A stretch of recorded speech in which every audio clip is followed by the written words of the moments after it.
This is Hindsight 2021. I'm Damian Muziani, and welcome to the evergreen edition of our program where we share news and topics that are not time sensitive. You'll see an evergreen hindsight here and there after a slow news week, or if, I don't know, there happens to be a Super Bowl the day before.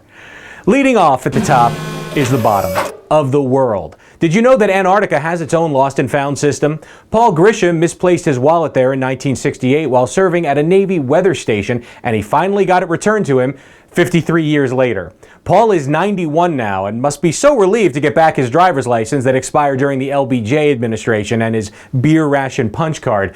Reportedly, the wallet was found behind a locker that was moved in 2014. I mean, they never do spring cleaning in Antarctica because, well, there's no spring. So this wallet just sat there chilling for half a century while all around it, a whole tourist industry was born, Metallica came to town, and I think Kurt Russell nearly burned the place down in the early 80s. I'm not exactly sure. It's comforting to know that at least you could never lose your brain in Antarctica, because if you chose to live or work there, it means you never brought it with you in the first place. And if 40 below temperatures doesn't make your blood run cold, imagine being a Texas resident and waking up to this.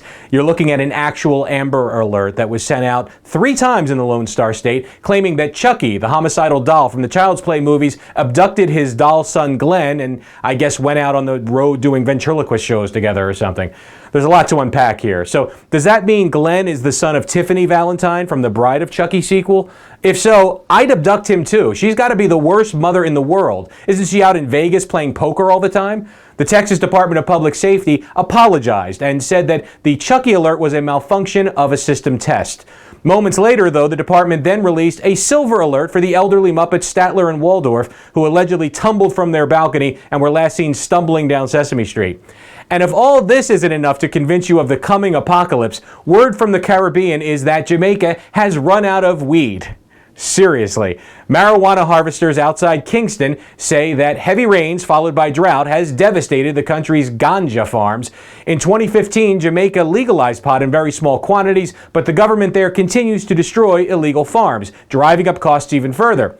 For the first time, American college students will now have to smuggle grass into a foreign country. That's akin to sneaking a barrel of oil into Saudi Arabia or electing a jerk into Congress. And that's your news. Please like and subscribe to us on social media, and I'll see you next week with Fresh Hindsight.